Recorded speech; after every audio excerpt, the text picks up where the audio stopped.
before we can discuss and understand the potential of upcoming fighter planes. Let's take a quick look at past and understand what it means by third generation, fourth generation, and fifth generation fighters and how they changed combat aviation history.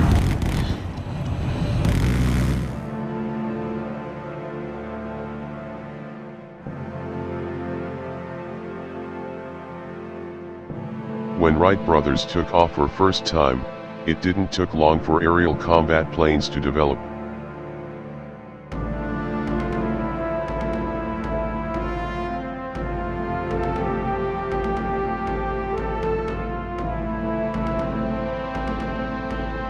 The first generation fighters, which also fought in World War I, were mostly composed of wooden frames. Their speed was less than 200 kilometers per hour. They used machine guns as their weapons.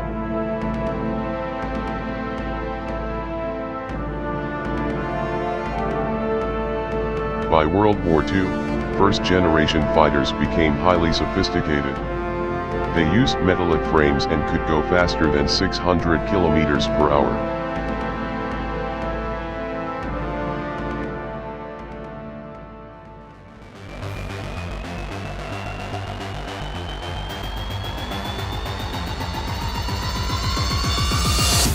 Germans created the first second-generation fighter.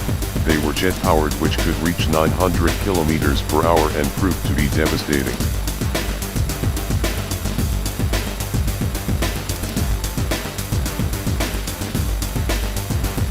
After World War II, United States and Soviets created their own second-generation fighters. The F-86 and MiG-15 were on top of charts. They created brand new standards for what a fighter jets can do. It could also be fitted with rockets, and pushed over 1,000 kilometers per hour in clashes over Korea.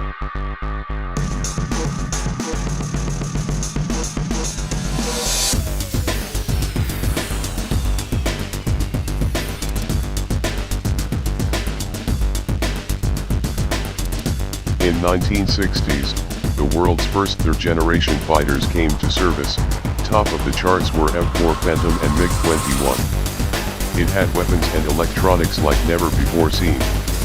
They used high-tech electronics, radars, air-to-air missiles, and could reach over speeds of 2,200 kilometers per hour.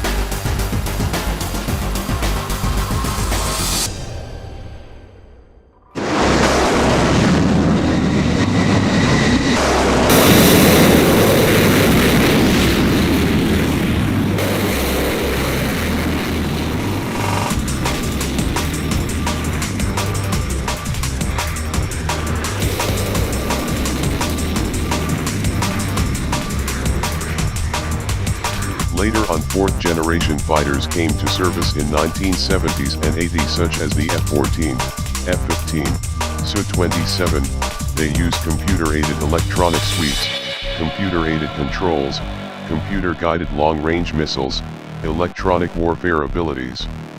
They were highly automated in their functions with lots of computer power. Their capabilities reached far greater than any other fighter jets in past.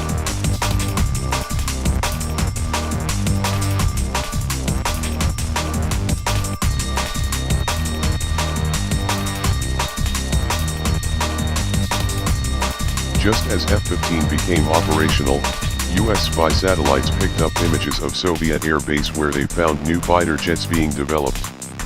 It was the Sukhoi T-10 prototype, which later became Su-27. This begged the question that how good will F-15 be once the Soviet fighter jet comes to service? To counter the threat, work on new fifth-generation fighter begun. Two designs were picked in the end. The YF-22 and YF-23, their flying prototypes were made and compared. YF-22 became the winner, giving birth to F-22 Raptor.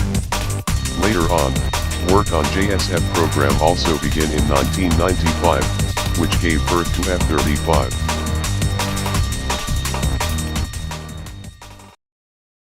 But things were not so smooth on other side. As soon as US started working on 5th generation ATF fighter program in 1980, Soviet Union responded with MFI program. Result was MiG 1.44 prototype. It had stealth features, electronic warfare abilities, super maneuverability, super cruise, and highly computer-aided controls and features.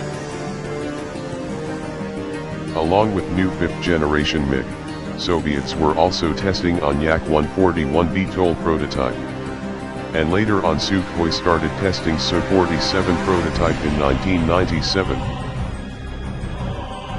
But Soviet Union went into crises in early 1990s, and that badly impacted these programs. MiG 1.44 got delayed and underfunded, Yak-141 was cancelled, and Su-47 never came out of its problems due to lack of proper fundings. By year 1999 MiG 1.44 was revived, but at that time technology had changed, and instead of working on older design, it was decided to recreate a whole new fighter jet that meets the new requirements of Russian Air Force. Hence MiG 1.44 was cancelled in 2000. And work on new fighter jet began.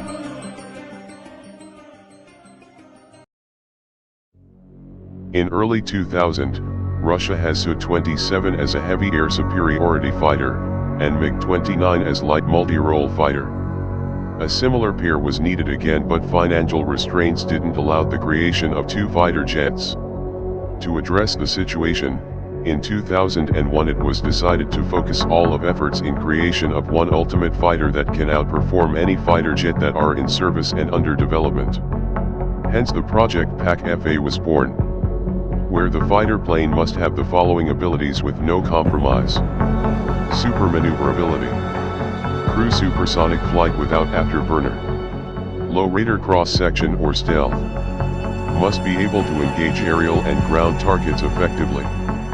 Must be able to easily hunt down stealth fighters and bombers.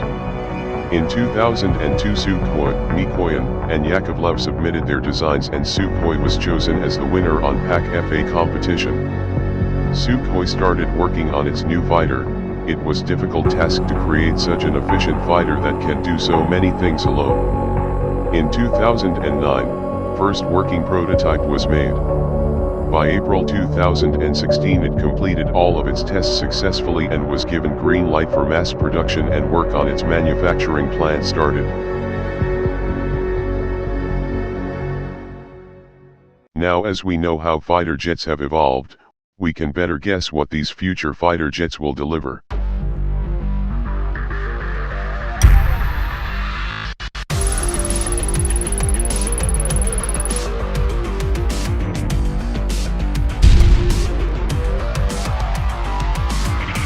The Chengdu J-20 is a stealth twin-engine 5th generation fighter-bomber aircraft prototype being developed by China's Chengdu Aerospace Corporation. It is capable of long-range strikes deep inside enemy territory yet remaining undetected. Like other military projects, its features are currently kept secret. It's expected to be in production by 2018.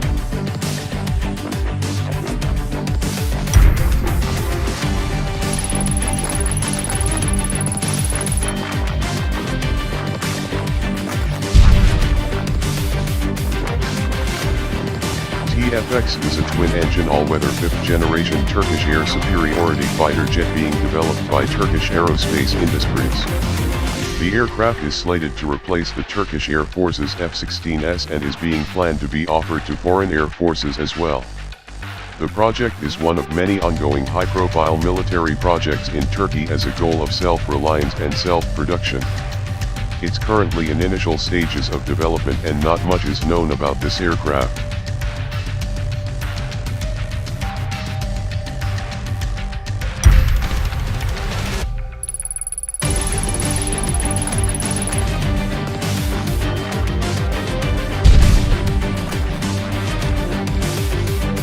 The Shenyang J-31 is a twin-engine, mid-size 5th generation stealth fighter currently under development by Shenyang Aircraft Corporation. Not much is known about this aircraft, but it will be an export competitor to the F-35.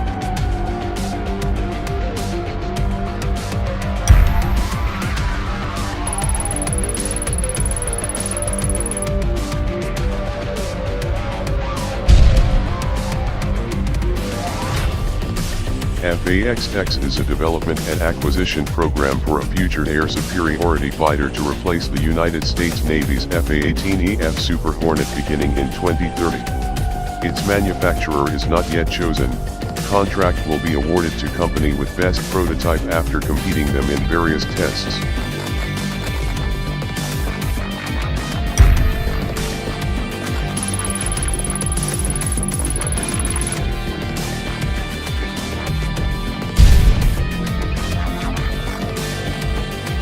MiG-41 is a superfast hypersonic interceptor currently in initial stages of development at the Mikoyan Military Aircraft Design Bureau.